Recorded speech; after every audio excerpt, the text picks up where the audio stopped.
요한복음 2장 1절로 11절 같이 합독하도록 하겠습니다. 시작.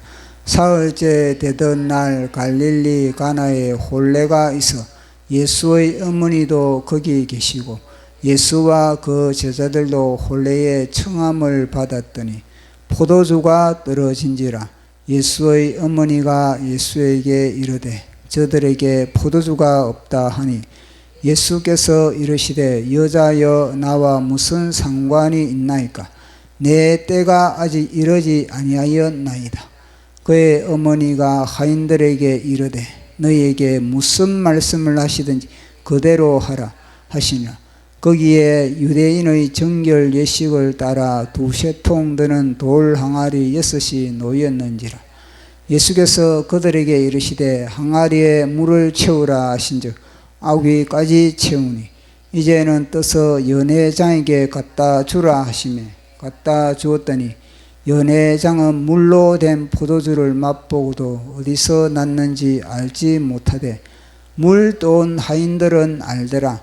연회장이 신랑을 불러 말하되 사람마다 먼저 좋은 포도주를 내고 취한 후에 낮은 것을 내거늘 그대는 지금까지 좋은 포도주를 두었도다 하니라.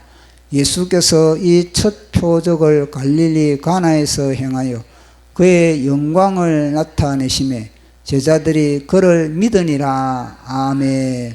기도하겠습니다. 성삼위일체 하나님 아버지, 오늘도 이 공간에 우리와 함께 하심을 감사합니다. 성령 하나님께서 우리 각 사람을 말씀의 현장으로 인도하여 주시고 우리 각 사람에게 성령의 음성을 듣는 소중한 시간 되기를 원하나이다.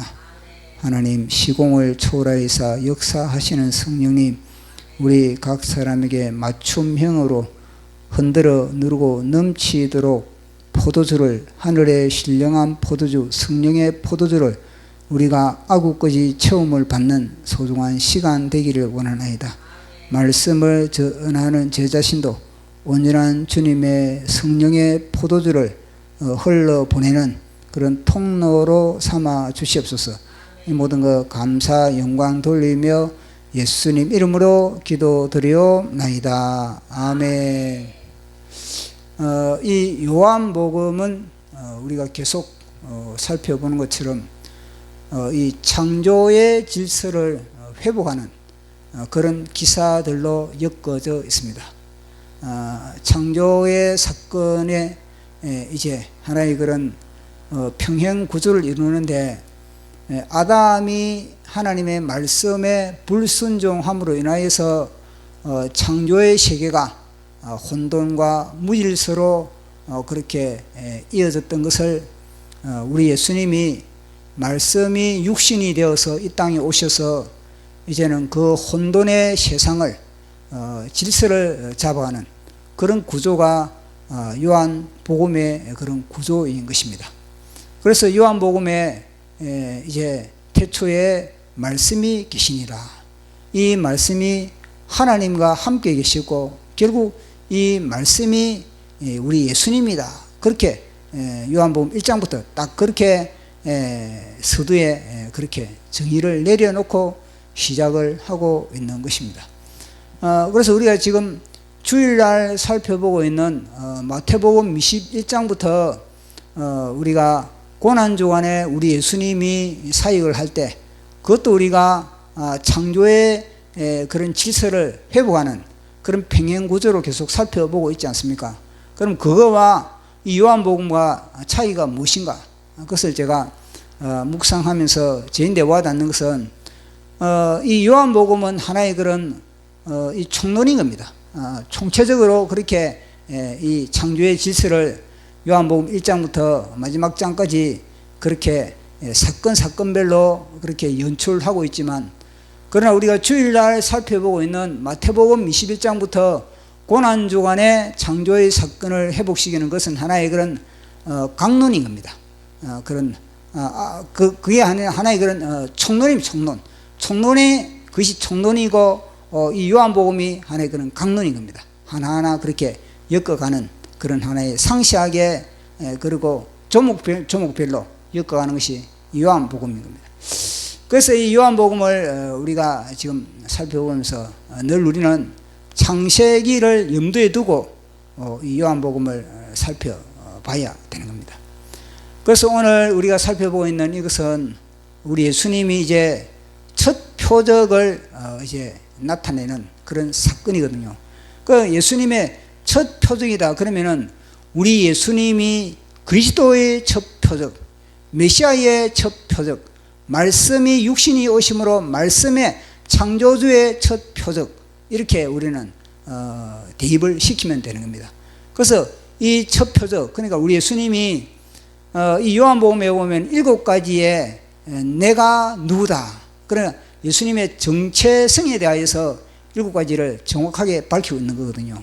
그러니까 내가 세상의 빛이다, 내가 세상의 생명의 떡이다, 그리고 내가 세상의 그런 양의 문이다, 그리고 또 내가 세상의 이 하나의 그런 길과 진리와 그리고 생명이다, 그리고 내가 이 참 포도나무다, 그리고 또 이 7가지의 이 모든 것이 이제는 우리 예수님의 정체성을 밝히고 있는 거거든요. 그래서 그것을 갖다가 우리 예수님의 표적이다 그러면 그 7가지를 다 대입을 시키면은 그것이 정확하게 들어맞는 겁니다. 그래서 이 첫 표적, 그러니까 가나의 이 혼인잔치에 물을 포도주로 만든 이 표적도 그 7가지를 그렇게 압축적으로 그것에 이제 대입을 시키면은 우리 예수님이 이제 누구신가 그것을 갖다가 하나의 우리에게 선명하게 계시를 해주는 그런 장면임을 보게 되는 겁니다. 오늘은 우리가 지난 수요일에 이어서 살펴볼 내용은 뭐냐면은 우리 예수님이 표적을 일으킨 이 현장에 대해서 우리가 한번 주목을 해보고자 합니다. 그러면은 우리 예수님이 이 땅에 메시아로 왔습니다. 만왕의 왕으로 왔습니다. 그리고 구원자로 이 땅에 왔습니다. 그러면은 예수님이 구원자로 오셔가지고 첫 표적인 겁니다. 첫 발을 이제 떼는 겁니다. 만천하에 내가 누구인가를 계시해주고 있는 아주 놀라운 그런 사건인 겁니다.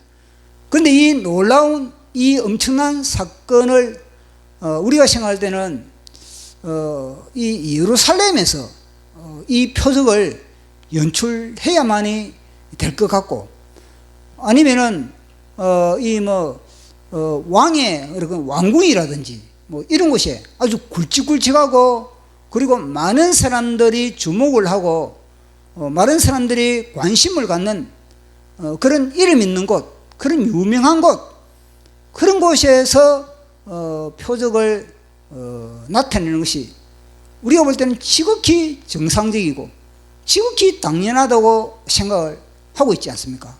그런데 우리 예수님은 이 엄청난 이 우주적인 그 표적을, 그 깃발을 어디에서 꽂았는가?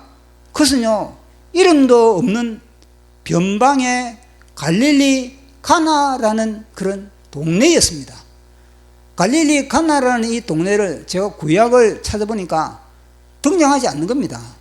신약에 보면은 이제는 가끔 등장하는데, 지금까지 갈릴리 가나라는 이 지역이 한 번도 등장하지 않는 그런 무명한 지역이었고 이름이 드러나지 않는 곳이었고 외딴 곳인 겁니다.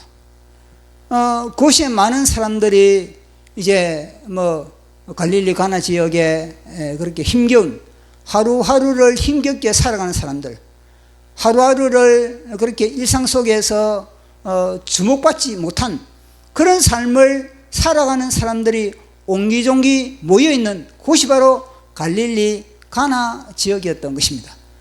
그런데 그 갈릴리 가나 지역에 우리 예수님이 그 어마무시한 첫 표적을, 첫 기사를 그곳에서 연출을 하고 있는 것입니다. 이걸 보면은 우리 예수님의 성향, 우리 예수님이 어떠하신 분인지 그것을 우리는 여기서 알 수가 있는 겁니다.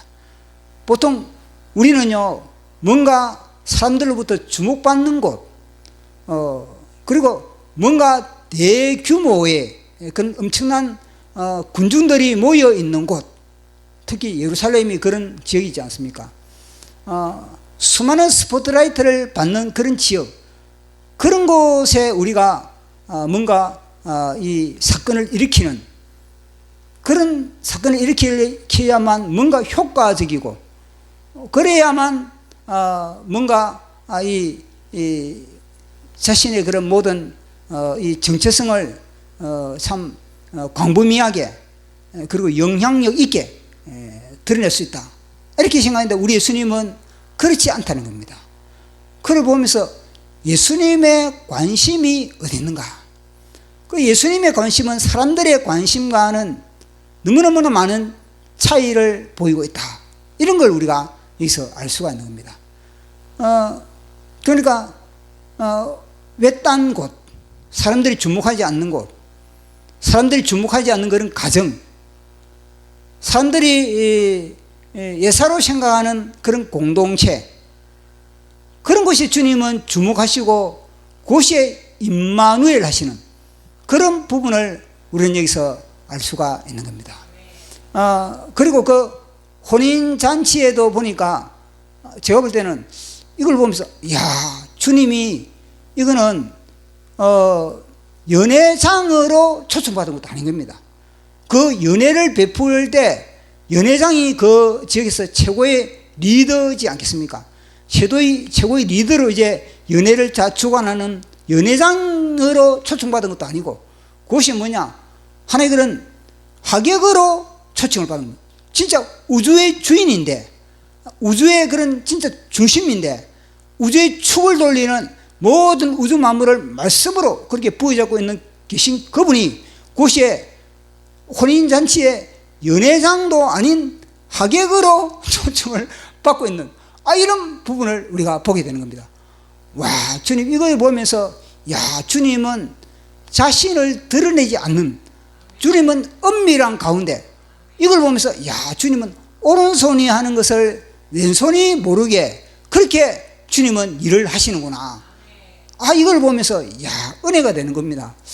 야, 우리는 뭐냐, 내 이름을 드러내기를 좋아하고, 그리고 내 얼굴을 좀 더 많이 드러내기를 좋아하고, 뭔가 나의 지명도가 사람들 앞에 높아지기를 원하는 그런 성향이 있는데, 우리 주님은 완전히 그와 정반대라는 겁니다. 그래서 이걸 보니까, 야, 아담의 자아와 하나님의 성향의 차이가 느껴지는 겁니다. 아담의 자아는 뭐냐, 늘 뭐냐, 나를 드러내기를 좋아하고 내 지명도가 높아지기를 원하고 늘 사람들로부터 내가 섬김을 받기를 원하는, 그게 바로 이 아담의 이 타락된 자거든요. 늘 마귀는 우리를 갖다가 그렇게 이렇게 노출시키기를 좋아하는 겁니다. 그 자연스럽게 뭐냐, 자연스럽게 그렇게 제3자를 통해서 노출되면 그 뭐 문제가 없는데, 뭐냐, 나 자신이 이제 이 무리하게 나 자신을 드러내려고 하는 그런 성향이 우리 누구에게나 있거든요. 근데 우리 예수님은 오히려 뭐냐, 그곳에서 자신을 감추고 있는 겁니다. 포도주가 모자랄 때도 뭐냐면은, 그때 뭐냐, 모자랄 때 뭐냐, 나 자신을 뭔가 좀 드러내고 싶은, 이번에 내가 이런 상수에서 내가 누구인지 내 존재감을 한번 드러내 보이리라. 그러면서 많은 사람들이 이제 주목하는 가운데서, 야, 이 잔치에 포도주가 모자라는데 지금 내가 포도주를 만드는데 당신들 보라, 카메라 들이대라, 이러면서 그것을 연출한 것도 아니거든요.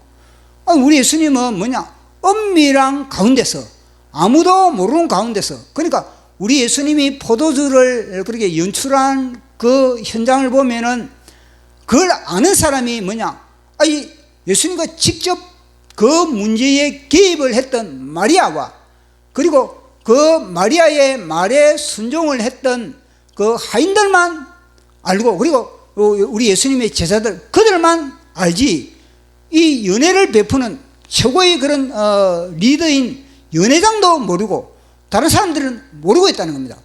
그러니까 우리 예수님은 그 첫 표적을 연출함에 있어서도 자신을 감추고 있는 그런 모습을 우리가 보게 되는 겁니다.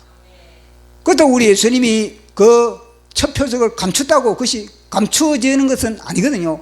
요한복음을 통해서 우리가 알 수 있는 것은 만천하에 당신의 그 당시에는 그것이 그의 우리 예수님의 그 포도주의 향기가 그 향기가 진동하지 그 지역에만 그 잔치 현장에만 진동을 했지만 그러나 이거는요 만구의 온 우주에 이 사건이 지금 진동을 하고 있지 않습니까? 그러니까 이거는 진리를 감춘다고 감춰지는 것이 아니고 이거는 자연스럽게 드러날 때가 있다는 겁니다. 이것을 보면서 주님이 하시는 일이 구체적으로 어떻게 되는 것인지 그걸 우리가 보게 되는 겁니다. 그래서 어떤 우리 교회도 마찬가지예요. 교회도 이거는 사람이 많다, 인원이 많다, 성도가 많다 이게 문제가 아니라는 겁니다. 주님은 어디나 주님은 우리의 일상의 평범한 가운데 일상 속에서 그러니까 이 가나의 혼인잔치도 그것도 뭐냐면 하나의 평범한 삶의 현장에서 주님은 임마누엘 하시면서 그 현장에서 하나님의 사건을 일으킨다는 겁니다. 또 그것이 넘쳐나는 현장이 아니라는 겁니다. 부족함이 없는 현장이 아니라는 겁니다. 늘 주님은 부족한 현장, 연약한 현장, 고통스러워하는 현장, 낭패와 그런 또 아픔을 당하는 그 현장에 적극적으로 개입하셔가지고 그것을 갖다가 완전히 역전시키고 있는 그런 모습을 보게 되는 겁니다. 그래서 제가 이걸 보면서 요한계시록이 저인데 와닿는 겁니다. 요한계시록에 보면은 라오디게아 교회와 그리고 또 스무나 교회와 그리고 또 빌라델비아 교회가 그렇게 있습니다. 그 교회들을 제가 이게 비교가 되는 겁니다. 이 라오디게아 교회는 뭐냐면요, 내가 부족함이 없다, 내가 부유하다, 내가 풍요롭다, 나는 늘 넘쳐난다, 이런 교회가 라오디게아 교회인 겁니다. 근데 그 라오디게아 교회를 살펴보면요, 예수님이 그 교회 공동체 문 밖에 쫓겨났다는 겁니다. 그 안에 갈 수가 없다는 겁니다. 문이 잠겨 있는 겁니다. 그럼에도 불구하고 그들은요, 내가 부족함이 없다, 내가 넉넉하다, 내가 부유하다, 그렇게 그들은요, 자기 자신도 진단하고 있거든요. 그런데 그것이 육적인 하나의 그런 진단밖에 되지 않는다는 겁니다. 그러나 영적인 진단은 그들은요, 벌거벗었고, 그들은 가난하고, 그들은 가련하고, 그들은요, 눈물을 흘렸다는 겁니다. 그런데 자신들이 가난하다, 스무나 교회 같은 이 가난하다, 늘 이 부족하다, 그런 스무나 교회 같은 그런 경우에는 늘 하루하루 무릎을 꿇지 않으면은 그들은요, 살아갈 수가 없는 그런 상황, 그런 핍절하고, 그런 갈급하고, 그런 부족함이 있는 그런 곳에는 우리 주님이 부유하다, 그렇게 진단을 내리고 있는 겁니다. 그리고 또 이 빌라델비아 교회도 마찬가지예요. 빌라델비아 교회도 하루하루 순간순간 기도하지 않으면은, 그들이 무릎 꿇지 않으면은, 하늘문이 열리지 않으면은 그들이 살아갈 수가 없는 그런 교회가 빌라델비아 교회거든요. 그런 교회를 향해서 하나님은 내가 하늘 열쇠를, 내가 하늘문을 여는 열쇠를 내가 너에게 준다, 그렇게 이야기를 하고 있는 겁니다. 그래서 이걸 보면서 이 땅에서의 그런 우리의 삶에 있어서 늘 우리는 하늘의 끝으로 갈급한 그런 삶을 살아야 된다는 거. 우리는 이 땅에 아무리 우리에게 그런 풍족함이 그렇게 흔들어 누르어 넘치도록 그렇게 공급하더라도 그것을 의지하는 것이 아니라 우리 영혼의 그런 흙이, 우리 영혼의 그런 굶주림, 우리 영혼의 그런 갈증이 하늘의 것으로 우리는요, 그렇게 채워져야 된다는 겁니다. 우리의 영혼의 갈증과 허기가 이것이 아무리 채워도 이거는요, 우리는 하나님의 형상으로 우리는 지음을 받았기 때문에 하나님의 형상이 우리 속에 이루어지기까지는요, 이것은 만족함이 없는 게라. 이거는 오직 이 만족을 위해서는 우리 영혼의 만족은 어디 가야 되는 겁니까? 하나님의 나라 갔을 때 비로소 우리는 영혼의 영원한 만족이 되는 겁니다. 이 땅에서 사실 다윗의 고백처럼 부족함이 없다. 그건 그 속에 이미 하나님의 나라가 임했기 때문에 그런 고백을 할 수가 있는 겁니다. 그렇지만 다윗은요, 나는 부족함이 없다, 그것이 끝인가? 아닌 겁니다. 끊임없는 그런 갈급함, 끊임없는 그런 갈증, 그런 허기짐, 그것이 우리를 갖다가 하나님의 형상으로 빚었기 때문에 우리는 그런 하나의 그런 정세를 보이는 것은 지극히 당연한 것이다. 그걸 갖다가 우리가 여기서 진단을 내릴 수가 있는 겁니다.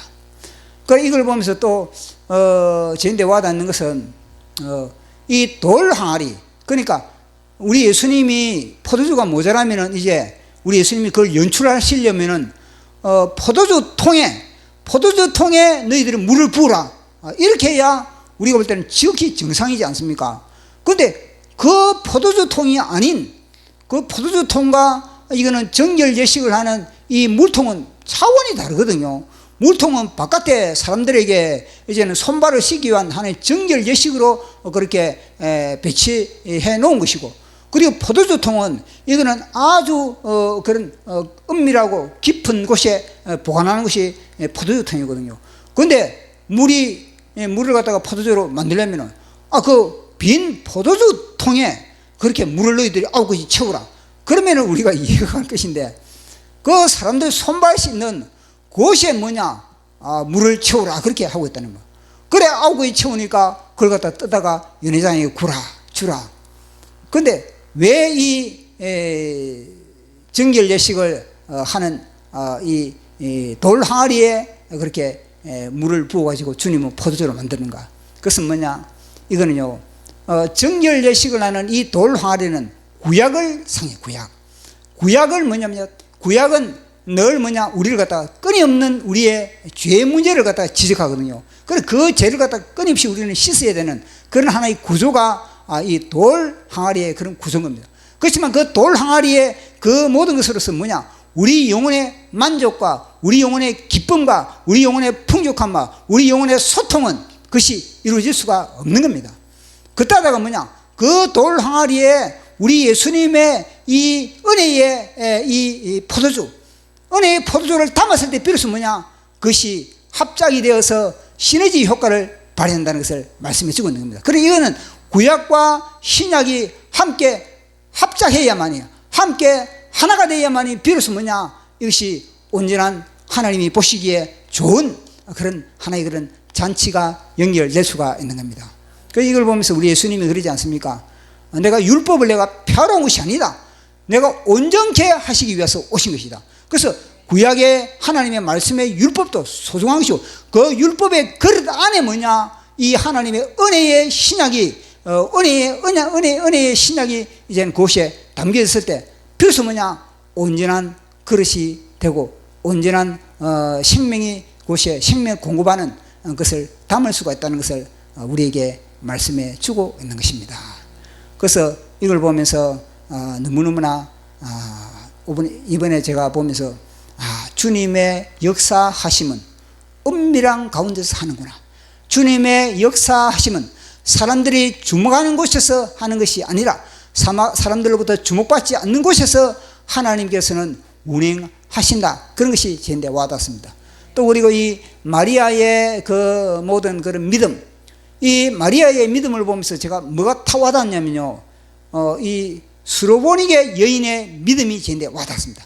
그래 마리아는 여자여 나와 무슨 상관이 있나이까? 이렇게 했을 때는요, 마리아의 입장에서 얼마나 상처를 받겠습니까? 오랜만에 내가 이거 처음 부탁을 하는 건데, 이건 내 문제도, 내 집 문제도 아니고 내 잔치도 아닌데, 그래도 내가 이 잔치의 화합을 위해서, 잔치의 이 문제거리를 해결하기 위해서 문제를 내가 가져갔으면은, 예수님이, 그래요. 그러면서 당장 내가 해결해 주, 이런 식으로, 그렇게 우리 예수님도 손발 걷어붙이고 나와야 되는데, 우리 예수님이 여자여 나와 무슨 상관이 있나이까? 찬바람을 이렇게 불어대면은 마리아의 입장에서는 완전히 진짜 상처받지 않겠습니까? 그러나 마리아는 상처받지 않았다는 겁니다. 마리아는 믿음의 확신으로 끝까지 밀어붙였다는 겁니다. 그래서 마리아는 확신을 가지고 딱 그 말 듣고 이거는 맞다, 이거는 분명히 이루어준다는 뜻이다. 내 때가 나는 못한다 이게 아니거든요. 내가 나니 그 포도주를 갖다가 모자라는 걸 갖다가 내가 그걸 어떻게 한단 말입니까? 나는 못합니다. 그걸 갖다가 다른 데서 빌려오던가지 그렇게 해야지. 어떻게 그걸 갖다가 내보고 해결하라 그럽니까? 이게 아니고 때가 아니다. 때가 아니다 그랬거든요. 그러니까 이 마리아는 이거는 할 수 있는데 이거는 나를 갖다가 시험하는구나. 그렇게 마리아는 깨달았다. 그래서 마리아는 뭐냐면요, 자신이 주의 계집종이니 하나님의 뜻대로 되기를 원하나이다. 하나님은 넘치 못할 일이 없습니다. 그걸 갖다가 마리아는요, 태중에서 벌써 이 경험을 했지 않습니까? 우리 예수님을 잉태할 때. 그러니까 마리아는요, 하인들을 불러가지고 밀어붙이는 겁니다. 이걸 보면서 스로보니게 여인의 그 믿음이 제게 와닿는 겁니다. 스로보니게 여인이 뭐냐? 나는 잃어버린 이스라엘의 집 외에는 나는 보냄을 받지 않았다. 그러니까 이 스로보니게 여인을 딱 볼 때는 자기는 이방인이지 않습니까? 이방인이지만은 스로보니는 딱 믿음의 분별이 나는 겁니다. 그러면은 예수님이 이 이방 지역에 왔다는 건 뭐냐? 나를 위하여, 나를 만나기 위해서 왔다는 겁니다. 나를 만나기 위해서 왔기 때문에 이건 뭐냐? 내가 이건 뭐냐? 이번에는 기회를 난 놓치면서는 안 된다. 그렇기 때문에 옳소이다. 이방이지만 그러나 나는 당신을 주님이라. 그러니까 여인이 뭐냐면 주여. 그러니까 주여. 그러니까 나는 잃어버린 이스라엘의 그런 하나의 그런 그리스도지, 이방인의 나는 구원자가 아니다. 그렇게 했을 때 이 여인은 뭐냐? 주여 그러거든. 당신은 뭐냐? 나의 주인도 됩니다. 그런 식으로 적극적으로 나가는 겁니다. 그리고 뭐냐? 자녀의 떡을 개에게 던져줌이 마땅하지 않아. 개취급다. 개취급. 그러니까 뭐냐? 개들도 주인의 부스러기 상에서 떨어지는 것은 뭐냐? 나는 한 가족이다. 가족. 나는 그 가정에 나는 한 가족이다. 그런 식으로 믿음으로 밀어붙이는 겁니다. 그랬을 때 여자여, 네 믿음이 크도다. 저는 이 가나의 혼인잔치도 이 마리아에게 우리 예수님이 마리아여, 내 믿음이 크도다. 그런 말은 안 했지만은 저는 그런 말이 제 속에는 들린다. 제 속에는 그것은 성경에는 기록이 안 됐지만은 우리가 그렇게 생각하죠. 와, 마리아 믿음 대단했다. 야, 마리아 믿음 대단. 근데 오늘 첫 우리가 이 기사를 읽는데 맨 먼저 이름이 등장하는 사람 누굽니까? 마리아. 마리아 이름이 맨 먼저 등장하는 겁니다. 그걸 뭘 말해주는 겁니까? 마리아의 역할이 중요했다는 겁니다. 그러면서 이걸 보면서 마리아와 같은 그런 믿음이 있는 현장은 뭐냐? 하나님의 역사는 일어난다는 겁니다. 마리아와 같은 그런 믿음을 가지고 있는 그 현장은 하나님은 상천하지 온 세상에 하나님은 계시니까 온 세상에 안 계시는 곳이 없으니까 중요한 것은 뭐냐? 우리의 믿음이 마리아와 같은 그런 믿음, 그런 확신, 그런 적극적으로 밀어붙이면은 하나님의 기적은 일어난다는 겁니다. 하나님의 표적은 그 현장이 뭐냐? 하나님의 표적이 일어나는 현장이라는 겁니다. 그래서 우리는 우리의 연약한 질병이라든지 우리의 부족한 재정 문제라든지 우리의 모든 관계에 어려움이 있다든지 그런 현장이 있을 때마다 이거는 뭐냐? 마리아와 같은 그런 믿음으로 밀어붙이면은 그것에는 하나님의 맹물이 포도주를 만드는 성령의 포도주의 역할이 일어나는 그런 잔치가 이루어지는, 연합이 이루어지는, 관계가 소통되는 그런 현장이 된다는 것을 우리 이 말씀을 통해서 오늘도 확신하는 저와 여러분들에게 예수 이름으로 축원합니다. 그런데 오늘 제가 이걸 말씀을 준비하면서 시도 한 수 적었습니다. 순으로에 또 노래도 제가 만들었는데 제가 시를 제가 읽어드리겠습니다. 제목은 뭐냐? 엄밀한 첫 표적. 엄밀한 첫 표적. 태초에 그분이 하늘 질서를 잡으려 이 땅에 오셨다. 그 첫 표적은 칼이 아닌 포도주였고 궁전이 아닌 혼인집이었네. 인류의 해방자가 깃발을 꽂은 곳은 굵직한 사람들이 저마다 팔뚝을 자랑하는 예루살렘 성전이 아닌 힘겨운 사람들이 옹기종기 틀을 잡은 갈릴리 가나였네. 세상은 성문 앞에서 첫눈 같은 영웅을 기다렸지만 주님은 전쟁터가 아닌 혼인잔치의 손님으로 임하셨네. 하늘 질서의 첫 농사는 부족함 속에서, 낭패감 속에서, 마리아의 확신과 이름없는 하인들의 순종 속에서 엄밀히 시작되었네. 주님은 이미 알고 계셨네. 비어가는 항아리도, 식어가는 웃음도, 숨겨진 사람들의 당황함도. 그러나 잠잠히 바라보고 계셨네. 누군가 그 빈 항아리를 들고 죽게 나오기까지. 여자여, 나와 무슨 상관이 있나이까? 무슨 말을 하든지 그대로 하라. 물을 9가지 채우라. 떠서 연회장에게 갖다 주라. 구원의 첫 표적은 은밀할지라도 천하를 진동하네.